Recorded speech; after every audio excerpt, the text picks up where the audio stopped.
নিজ কর্ম গুণদোষে যে যে জন্ম পায়। আমরা প্রত্যেকে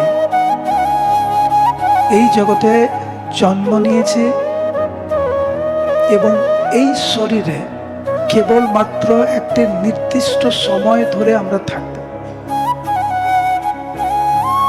তার 1 সেকেন্ড বেশি না, তার 1 সেকেন্ড কম না। দুর্ভাগ্যের বিষয় হচ্ছে আমরা কেউ জানি না যে আমাদের নির্ধারিত সময় কতটা। যেখানে আমাদের জীবনটাই অনিশ্চিত, সেইখানে সেই পরিস্থিতিতে খামখেয়ালি জীবনযাপন করাটা মূর্খামি ছাড়া আর কিছু না।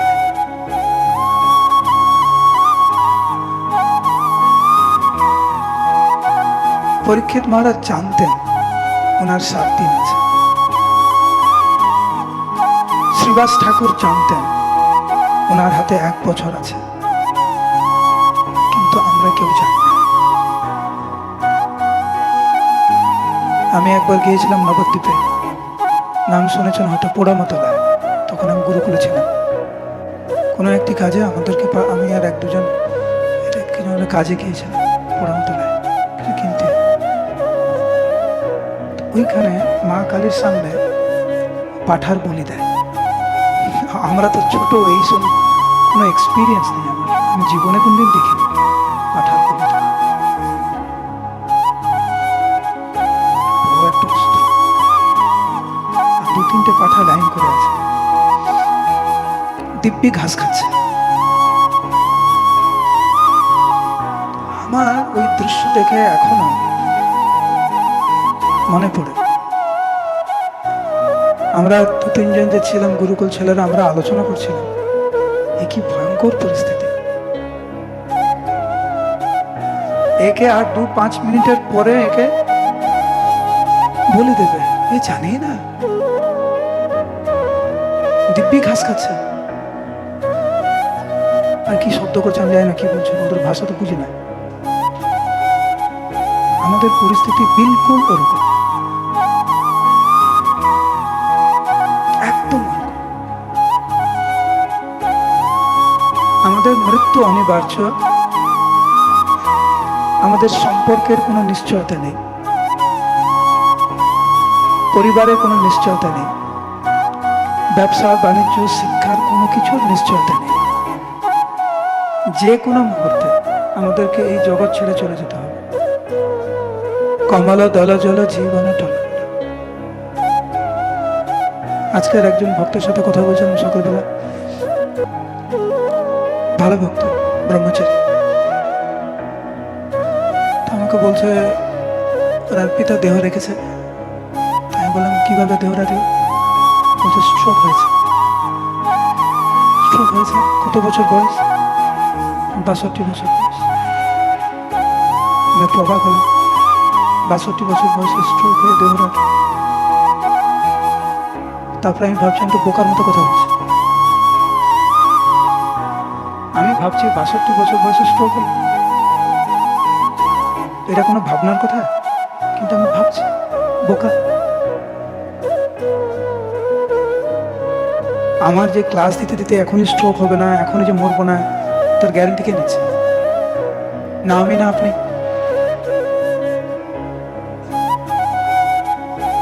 এইটি হচ্ছে, কার বাচ্চা কাঁদছে, একটু বাইরে নিয়ে গেলে ভালো না? এত ভক্ত ক্লাস শুনছে, ডিস্টার্ব করছে।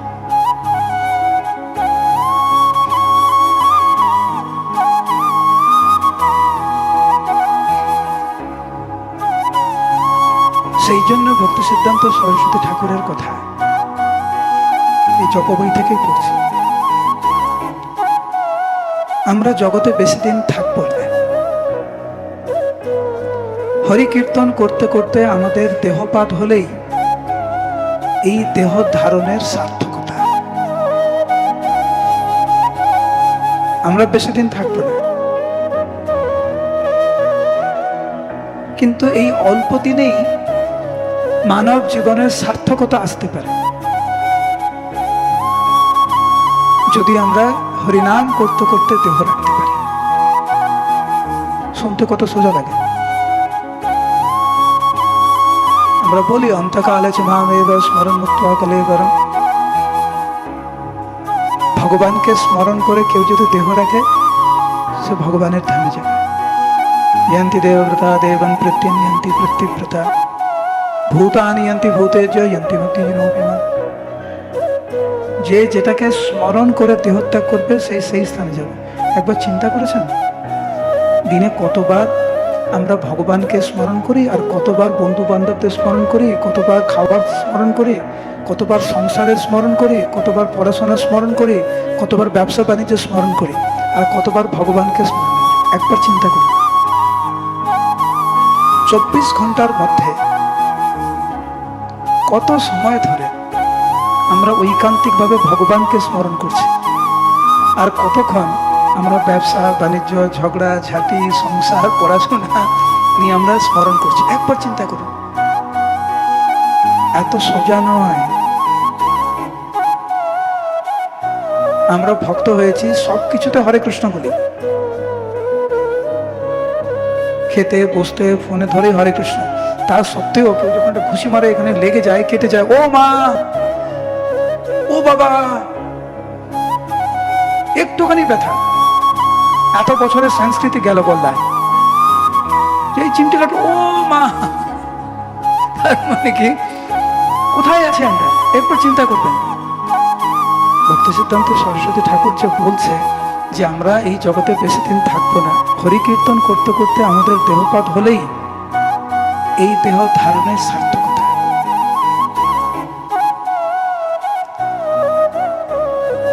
সবাইকে একটু অন্তর্মুখী হওয়ার জন্য অনুরোধ করছি,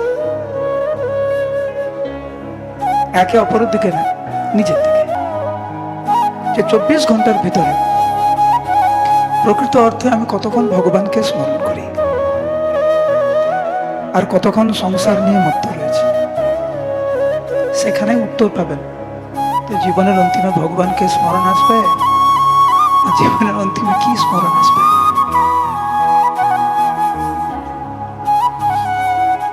শিল প্রভুপাদ এই 16 মালা জপ করাতে কত গুরুত্ব দিয়েছে। আমি হলদিয়াতে জন্মাষ্টমীর অধিবাসের ক্লাসে বলছিলাম যে 1971 সালে যখন নিউ ইয়র্কে যখন বিবিটি এই প্রিন্টিং প্রেস তৈরি করার জন্য অক্লান্ত পরিশ্রম করছেন ভক্তরা, তো যাকে দায়িত্ব দেওয়া হয়েছে, প্রিন্টিং এর দায়িত্ব দেওয়া হয়েছে, তার নামটা মনে পড়ছে না, তিনি অক্লান্ত পরিশ্রম করছেন, দিন রাত এক করে পরিশ্রম করছেন, এত খাটছে কল্পনা করা যায় না। ভক্তরা তখন ঘুমাতো 1.5 ঘন্টা, 2 ঘন্টা, 3 ঘন্টা ম্যাক্সিমাম, 18-20 ঘন্টা ধরে তারা সেবা করত।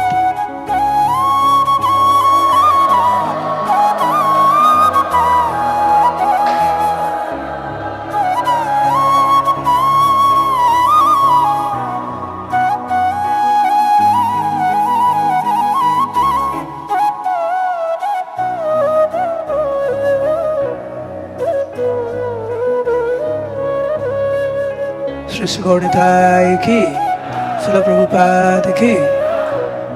তো ওই ভক্ত এত পরিশ্রম করছিল, 18-20 ঘন্টা সেবা। আমার তো মনে হয় না এখানে আমরা কেউ আছি যে দৈনন্দিন 18-20 ঘন্টা সেবা করি। আমার তো ঘুমাই 6 ঘন্টা 7 ঘন্টা, কেউ 8-9 ঘন্টা ঘুমায়। যখন হরিকৃষ্ণ মহারাজ এবং আরেকজন ভক্ত, আমি জানি কি ভবানন্দ প্রভু, হয়তো কথা প্রসঙ্গে উঠে এসেছে যে এই প্রভু 18-20 ঘন্টা সেবা করে, কিন্তু 16 মালা জপ করে না। সঙ্গে সঙ্গে প্রভুপাদ বললেন, কি ডাকো। প্রভুপাদ জিজ্ঞেস করলেন, 16 মালা জপ করছো? প্রভুপাদ বলেন, দিস ইজ নট গুড, এটা ভালো না, জপ করছো না কেন? দৈনন্দিন জীবনে আমাদের এই যে সেবা এবং 16 মালা জপ সামঞ্জস্য নিয়ে আসতে হবে। কখনো কোনো পরিস্থিতি যেন না ভাবি আজকের উৎসব, আজকের সেবার অনেক চাপ, আজকের পরীক্ষা, আজকের আমার ইন্টারভিউ, আজকের আমার বিবাহ, আজকের আমার সন্তান হয়েছে, এই হসপিটালে গিয়েছে, এগুলো তো হতেই থাকবে। কিন্তু প্রভুপাদ বলছেন কোনো অবস্থাতে যেন আমরা সংখ্যাপূর্বক নাম যেটা গুরুদেবের কাছে আমরা প্রতিজ্ঞাবদ্ধ হয়েছে, সেই সেবা থেকে যেন নিজেকে বঞ্চিত না করি। কমপক্ষে 16 মালা প্রভুপাদের যে গুরুত্ব আরোপ করেছেন যে কমপক্ষে 16 মালা যোগ করতে হবে। যারা দীক্ষা নিয়েছে তাদের তো কোনো অজুহাতেই গ্রহণযোগ্য নয়। কারা কারা এখানে দীক্ষিত ভক্ত হাত তুলুন, কারা কারা ইস্কনের দীক্ষিত ভক্ত হাত তুলুন। তো যারা যারা দীক্ষিত ভক্ত কোনো অজুহাতে গ্রহণযোগ্য নয়। এখন প্রশ্ন হচ্ছে 16 মালা যে জপ করছে, কেমন 16 মালা জপ করছে? জপের গুণগত মানটি কেমন? জপের উদ্দেশ্য হওয়া উচিত না কেবলমাত্র সাক্ষী মালাতে 16টা গুটি টানা।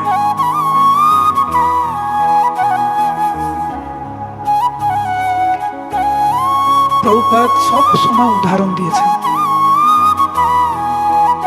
গুরুত্ব আরোপ করেছেন জপের গুণগত মানকে। আচার্যরা বর্ণনা করেন ঠিক যেরকম একটি সুস্বাদু প্রসাদ পাওয়ার পরে একটি ভালো পদ আপনার খুব পছন্দ হয়েছে, খুব ভালো লেগেছে আপনার, সেটা খাওয়ার পরে আবার ওইটা খেতে ইচ্ছা করে। কেন? কারণ ওই পদের গুণগত মান খুব ভালো ছিল। জপের গুণগত মান ওই রকম হতে হবে। যিনি 1 মালা করে জপ করেন বা 2 মালা করে জপ করেন প্রত্যেক দিন, তার গুণগত মান জপের এত সুন্দর হবে যে জপ করার পরে সে ভাববে, তার একটা ইচ্ছা হবে আর 2 মালা জপ করে। যিনি 16 মালা জপ করেন তার জপ করার পরে ইচ্ছা হবে আরো 16 মালা জপ করে। প্রভুপাদ জপের গুণগত মান এইরকম চেয়েছিলেন। অদ্ভুত কথা হচ্ছে, এখন যদি আপনাদেরকে জিজ্ঞাসা করা হয়, কোনো নতুন ভক্ত যদি আপনাকে জিজ্ঞাসা করে প্রভু ভালো জপ কেমন করতো, আমি নিশ্চিত আপনাদের কাছে খুব সুন্দর সুন্দর উত্তর আছে। কেউ যখন আপনাকে জিজ্ঞাসা করবে ভালো জপ কেমন করবে, তুমিও বলতে পারবে ভালো জপ কেমন। কেউ নতুন কেউ জিজ্ঞাসা করলে অনেক উত্তর আছে। তার মানে কি আমরা জানি উত্তর, জপের গুরুত্বের কথা আমরা জানি, কিভাবে ভালো জপ করতে হয় সেটাও জানি। এখন এই জ্ঞানকে বিজ্ঞানে পরিণত করতে হবে। আমার পরমারাধ্য গুরুদেব সে সময় জয়প্রত গোস্বামী গুরু মহারাজের একটি উক্তি আমি পড়ছি। শিষ্য যখন 16 মালা জপ করে না, তা আমাকে প্রভাবিত করে। গুরুমা নিজের কথা বলছে যে আমার থেকে যারা দীক্ষা নিয়েছে তারা যখন 16 মালা জপ করে না, সেটা গুরু মহারাজকে প্রভাবিত করে। অ্যাকচুয়ালি এই প্রশ্নটা আমি করেছিলাম, কারণ এই বইটা যখন আমি বিভিন্ন কিছু সংগ্রহ করছিলাম, তো আমি কিছু প্রশ্ন গুরু মহারাজকে লিখেছিলাম এবং সেই উত্তরগুলো এখানে লেখা। আমি গুরু মহারাজকে প্রশ্ন করেছিলাম, গুরু মহারাজ যখন আপনার কোনো শিষ্য এবং শিষ্যা 16 মালা জপ করে না, হরে কৃষ্ণ নাথজি, হরি বল, হরে কৃষ্ণ, সবাই বলুন হরে কৃষ্ণ। সকালে কি ভাত দেওয়া হয়েছে? ভাত, এটা ভাতের গুণ, ভাতের গুণগত মান কি? খাওয়ার পরে ঘুমিয়ে যাবে। হরে কৃষ্ণ, সবাই জেগে থাকবেন। যে কোনো শিষ্য এবং শিষ্যা দীক্ষা নেওয়ার পরে যদি 16 মালা জপ না করে, সেটা আপনাকে প্রভাবিত করে কি? প্রশ্নের উত্তর গুরু মহারাজ বলছেন, শিষ্য যখন 16 মালা জপ করে নেয় তা আমাকে প্রভাবিত করে। কিন্তু নিয়মিত জপ না করলে শিষ্যের 4টি নিয়ম ভঙ্গ হতে পারে। যখন কোনো ভক্ত, কোনো শিষ্য বা শিষ্যা বা কোনো ভক্ত যখন 16 মালা জপ করবে না ঠিক করে, তার মধ্যে 4টি নিয়ম ভাঙার প্রবণতাটা বাড়বে। কারণ 16 মালা জপ মানে হচ্ছে ভগবানের সাথে থাকা। যখন আমরা ভগবানের সাথে থাকবো না, কার সাথে থাকবো? মায়ের সাথে থাকবো। কৃষ্ণ সূর্য সম, মায়া হয় অন্ধকার, যাহা কৃষ্ণ তাহা নাহি মায়ার অধিকার। যিনি 16 মালা জপ করবেন তার মধ্যে 4টে নিয়ম ভাঙার প্রবণতাটা কম। যিনি ভালো করে 16 মালা জপ করবে না তার মধ্যে 4টে নিয়ম ভাঙার প্রবণতাটা বেশি। সেটাই গুরু মহারাজ বলছেন। এবং কেউ যখন 4টে নিয়ম পালন করবে না শিষ্য হয়ে, তা আমাকে আরো বেশি প্রভাবিত করে। সুতরাং 4টে নিয়ম পালন করার জন্য সক্ষম হতে চাইলে শিষ্যদের নিয়মিত জপ করতে হবে।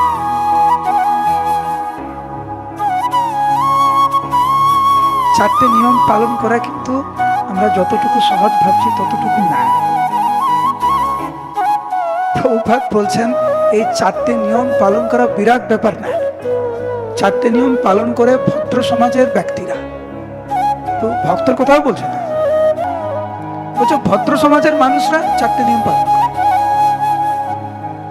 কিন্তু আমরা দেখি আমাদের মধ্যে এই 4টে নিয়ম পালন করা অনেক দুষ্কর হয়ে পড়ে। গুরু মহারাজ বলছেন যদি ভক্তরা 4টে নিয়ম পালন করতে চায় ভালো করে 16 মালা জপ, তাহলে তার থেকে শক্তি পাবে। এই প্রসঙ্গে শ্রীশ্রীমৎ ভক্তিচরণ স্বামী গুরু মহারাজ এই একই বিষয় উনি কি বলেছেন শুনুন। শিষ্য যখন আধ্যাত্মিক জীবনকে গুরুত্ব দেয় না, 4টি বিধিনিষেধ পালন করে না, 16 মালা জপ করে না, সেই শিষ্য গুরুদেবের নিকট ভার স্বরূপ। সৎ শিষ্য গুরুদেবকে সহায়তা করে, কিন্তু অসৎ শিষ্য একটি বোঝা স্বরূপ। শিষ্য যখন নিয়ম ভঙ্গ করে তখন গুরুদেব দুঃস্বপ্ন অথবা ভয়ানক দুঃস্বপ্ন সম্মুখীন হন এবং ক্রমে ক্রমে তিনি অসুস্থ হয়ে পড়েন।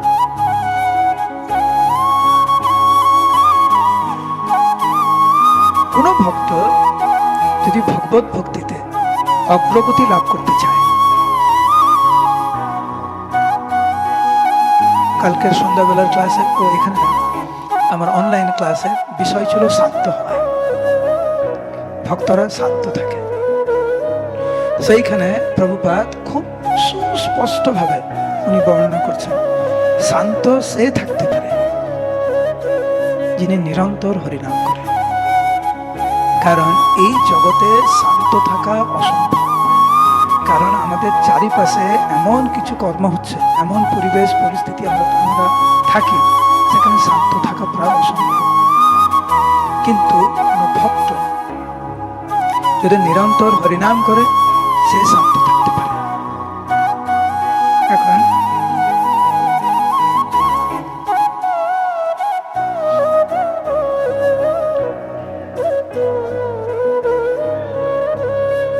গুরুদেব হচ্ছেন ভগবানের প্রতিনিধি। এই জগতে আসেন আমাদের মতো বদ্ধ জীবদেরকে উদ্ধার করার জন্য।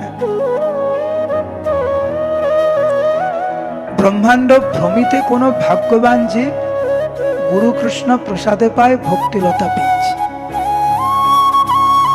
একজন সৌভাগ্যবান বা সৌভাগ্যবতী ব্যক্তি সারা বিশ্ব ব্রহ্মাণ্ড ঘুরতে ঘুরতে সদ্গুরুর সান্নিধ্যে আসতে পারে। নরোত্তম দাস ঠাকুর গিয়েছেন, গুরুমুখ পদ্মবাক্য চিত্তেতে করিয়া ঐক্য আর না করিও মনে আশা। গুরুদেব যে শিক্ষাটা আমাদেরকে দেবেন সেটা হৃদয়ে ধারণ করে লালন পালন করতে বলছেন, আর অন্য কোনো কিছু কিছু চিন্তা না করতে বলছেন।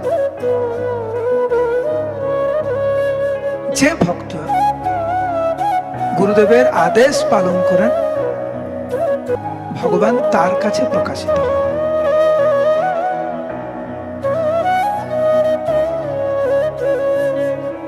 প্রভুপাদ বলছেন, আমাদের কৃষ্ণ ভাবনামৃত আন্দোলনে আমরা নির্দেশ দিয়েছি নবীন ভক্তরা অত্যন্ত পক্ষে প্রতিদিন 16 মালা হরে কৃষ্ণ মহামন্ত্র জপ করবেন। কৃষ্ণকে মনে রাখা এবং তাকে ভুলে না যাওয়ার ব্যাপারে এই 16 মালা জপ অবশ্য করত। চৈতন্য চরিতামৃতের তাৎপর্য প্রভুপাদ এইভাবে বর্ণনা করছেন। ইস্কনের প্রত্যেকটি ভক্ত এই ব্যাপারে উদ্যোগী হবে, ব্যক্তিগতভাবে এবং সমষ্টিগতভাবে। আমরা একে অপরকে অনুপ্রাণিত করব যে যেই পরিস্থিতিতেই থাকুক না কেন সে যেন ভালো করে 16 মালা জপ করে। প্রভুপাদ বলেছেন যে গুরুদেবের সবচাইতে গুরুত্বপূর্ণ উপদেশ হচ্ছে 16 মালা জপ। কেউ যখন দীক্ষা নেয়, গুরুদেব কি দেয়? গাড়ির চাবি কি দেয়? জপমালা দেয়। গুরুদেব হাত দিয়ে আর কিছু দেয়? আর কিছু দেয় না। দীক্ষার সময় কি দেয়? একটা মালা দেয়। আর দীক্ষা নেওয়ার পরে ওইটাই যদি আমরা ভুলে যাই, সব কিছু করছি কিন্তু জপ করছি না, গুরুদেব যেটা দিলেন ওটাই করছি না, তাহলে আর কি হবে? কি করছি আমরা? অন্যান্য সেবা গুরুত্বপূর্ণ, নিশ্চিত রূপে গুরুত্বপূর্ণ। প্রভুপাদ বলেছেন আমার যত উপদেশ আছে সবচাইতে গুরুত্বপূর্ণ উপদেশ হচ্ছে 16 মালা জপ। এখন ওই 16 মালা জপ করতে বসে যদি আমরা ঘুমিয়ে পড়ি, মানে গুরুদেব যে মালাটা দিয়েছেন, একমাত্র মালাই দিয়েছেন, ওইটা করতে আমাদের অনীহা, ওইটা করতে বসে আমাদের অন্যমনস্ক, ওইটা করতে বসেই আমাদের ঘুম, ওইটা করতে বসেই আমরা মানে গল্প করবো আর জপও করবো। যা যা করি আমরা, আপনারা জানেন আমরা কি করি, জপের সময় কি কি করি। হরে কৃষ্ণ জপের সময় কি করে? ঘুমাই, ক্লাসের সময় ঘুমাই। তো গুরুদেব যেটা দিয়েছেন, যে মালা দিয়েছেন, ওই মালাতে জপ করতে করতে যদি আমাদের ঘুম আসে, মনোনিবেশ না থাকে, তাহলে আমরা ভগবত ভক্তিতে উন্নতি কি করে করব? সেই জন্য হরিদাস ঠাকুর বলছেন যে গুরুদেবের এই যে আদেশ যে এই সংখ্যাপূর্বক নাম তুমি করবে, আমার পরে পরে সবাই বলুন, তাহলে আপনাদের মনে থাকবে। এটা হরিনাম চিন্তামণিতে হরিদাস ঠাকুর এটা মহাপ্রভুকে বলছে। কত গুরুত্বপূর্ণ! মহাপ্রভু শ্রোতা, আর হরিনামের মহিমা প্রকাশ করছেন হরিদাস ঠাকুর স্বয়ং, সিদ্ধ গোকুলে জগন্নাথপুরী ধামে। আমার পরে পরে বলুন, গুরুতে অবজ্ঞা যার, জোরে জোরে, গুরুতে অবজ্ঞা যার, তার অপরাধ, সে অপরাধে তার হয় ভক্তিবাদ। গুরুদেবের আদেশ যিনি অমান্য করবেন, না না স্যার আর শ্লোক না, এটা আমি নিজে নিজে বলছি, আর রিপিট করতে লাগবে না। গুরুদেব দীক্ষার সময় আমাদেরকে 16 মালা জপ করবে, কমলা করে 16 মালা, কমপক্ষে 16 মালা জপ, 4টে নিয়ম পালন করবে, 16 মালা জপ। তোমার নাম কৃষ্ণদাস, হরি বল। 4টে নিয়ম কি? কমপক্ষে কমলা জপ করবে, 16 মালা জপ। তোমার নাম রাধিকা দেবী দাসী, হরি বল।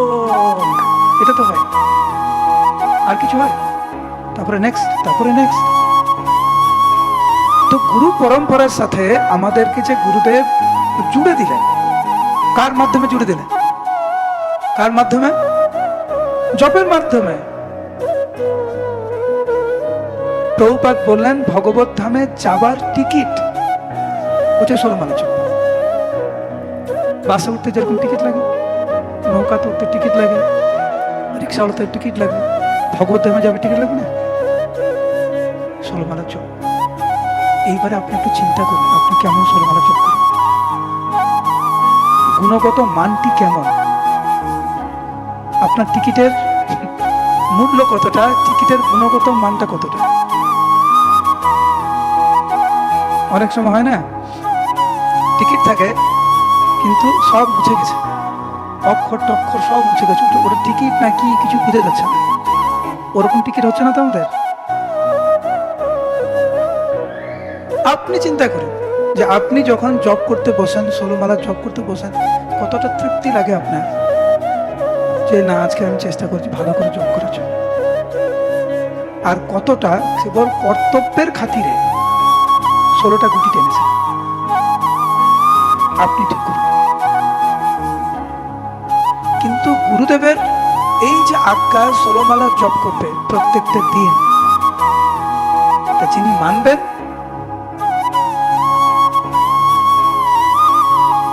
গুরুতে অচলা শ্রদ্ধা করে যেই জন, প্রথমটা কি, যে হচ্ছে গুরুর অবজ্ঞা করবে, অপরাধ হয়ে গেল, তাহলে তার ভক্তি পথে বাদ। একটা জল যাচ্ছে, তারপরে বাদ দিয়ে দেয়, জল যেতে পারে? জল যাবে না। তোর গুরুর প্রতি অবজ্ঞা বা গুরুর চরণে অপরাধ হচ্ছে সেরকম বাদ, আর জল প্রভাবিত হবে না। এই বাদটা কি? সঠিকভাবে জপ না করা। সঠিকভাবে জপ করবে না, ঐকান্তিক ভাবে জপ হবে না, শুদ্ধভাবে জপ হবে না, তো হয় ভক্তিপাত। কিন্তু অপরদিকে কোন ঐকান্তিক ভক্ত যদি নিষ্ঠা সহকারে 16 মালা জপ করে, গুরুদেবের আদেশ পালন করে, গুরুতে অচলা শ্রদ্ধা করে যেই জন, শুদ্ধ নাম বলে সেই পাই প্রেমধন। গুরুদেবের আজ্ঞা পালনের মাধ্যমে শুদ্ধ নাম করবে, তার ফলে সে প্রেমধন পাবে, কৃষ্ণকে পাবে। আজকের শেষ বিষয়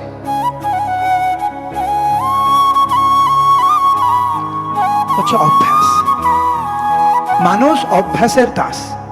দেখবেন যারা লবণ বেশি খায়, সবজিতে লবণ বেশি হোক আর না হোক তার পাশে লবণ লাগবেই লাগবে। কেন? অভ্যাস।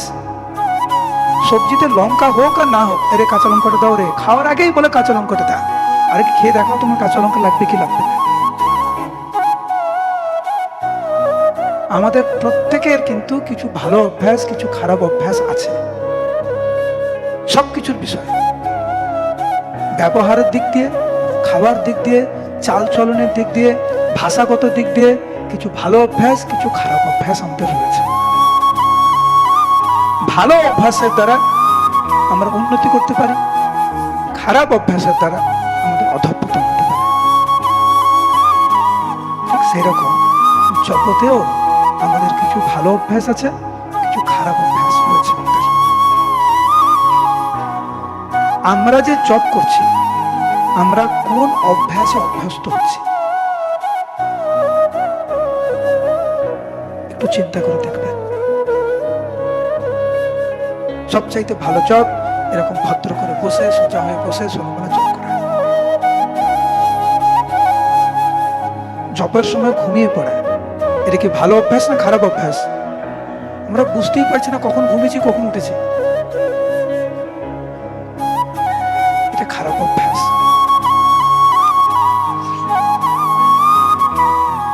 জপের আগে একটু পরিকল্পনা নেওয়া।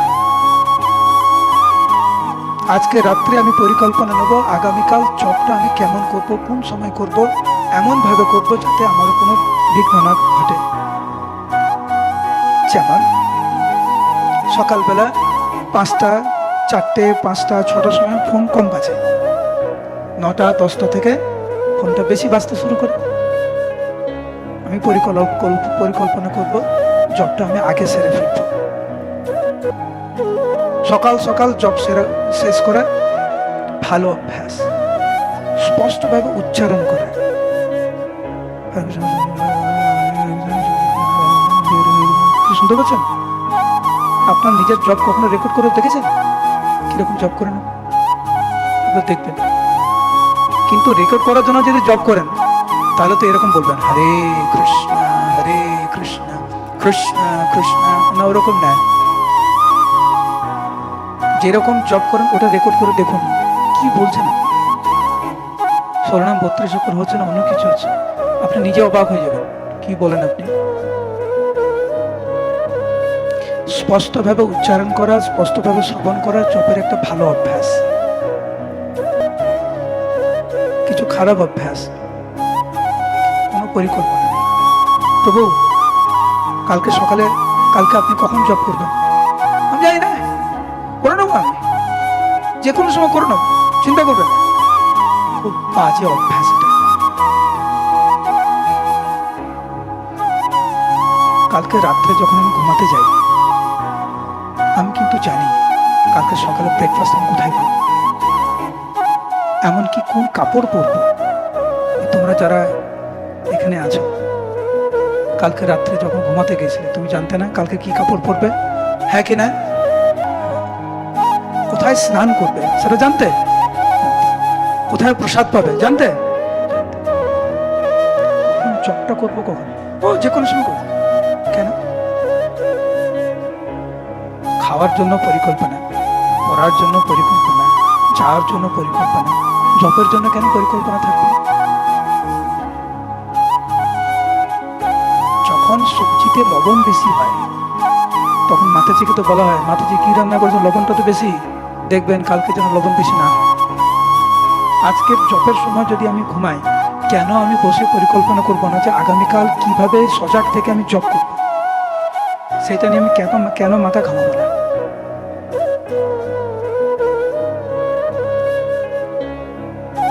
অমনোযোগী হয়ে জব করা, মুখ থেকে বলছেন হরে কৃষ্ণ কিন্তু মনটা পড়ে আছে যে দুপুরে আজকে কি দেবে, ছানা সবজি হবে কি হবে না। খারাপ অভ্যাস। জপের সময় জপ ছাড়া অন্য কিছু চিন্তা করা হচ্ছে খারাপ অভ্যাস। জপের সময় কেবলমাত্র জপ করা, সবকিছু বাদ দিয়ে, এটা ভালো অভ্যাস। জপের সময় বই দেখা, মোবাইল দেখা, গল্প করা খারাপ অভ্যাস। আর এই জন্যই ভগবত ভক্তিতে আমরা যেখানে আছি সেখানেই আছি। কেন? কারণ আমাদের ষোলমালার জপটি ঐকান্তিক ভাবে আমরা করতে পারছি না। তো আমাদের মতো বদ্ধজীবদের একমাত্র পথ হচ্ছে হরিনামকে আশ্রয় করা। নামাশ্রয় করি যতনে তুমি থাকো আপন কাছে, ভক্তিনাথ ঠাকুর বলছেন নামকে আশ্রয় করে থাকো। নাম বিনা নাহিক আর চৌদ্দ ভুবন মাঝে। এই চৌদ্দ ভুবনে আর কিছু নেই নাম ছাড়া, কিন্তু সেই নাম গ্রহণের সময় আমাদের অনেক অনীহা, অনেক দুর্বলতা রয়েছে, সেগুলোকে আমাদের কাটিয়ে উঠতে হবে। হরে কৃষ্ণ কৃষ্ণ কৃষ্ণ হরে হরে, হরে রাম রাম রাম হরে হরে, হরে কৃষ্ণ। এখন আমরা জপ সম্পর্কে প্রশ্নোত্তর পর্ব আছে কটলেস। জব সম্পর্কে যদি কারোর কোনো প্রশ্ন থাকে হরে কৃষ্ণ প্রশ্ন করতে পারেন, যে কোনো প্রশ্ন, কেবলমাত্র জব সম্পর্কে, অন্য কিছু বিষয় না। জব সম্বন্ধীয় এবং আপনাদের জবের ভালো জব করার জন্য যে ধরনের প্রশ্ন আপনারা ফেস করেন বা জব করতে গিয়ে যে ধরনের সমস্যা ফেস করেন বা আজকে আলোচনার মধ্যে থেকে যেসব আলোচনার মধ্যে যেটা আপনি ফিল করছেন সেটার উপরে, জবের বাইরে না। হরে কৃষ্ণ। হরে কৃষ্ণ। প্রভু দণ্ডবত প্রণাম।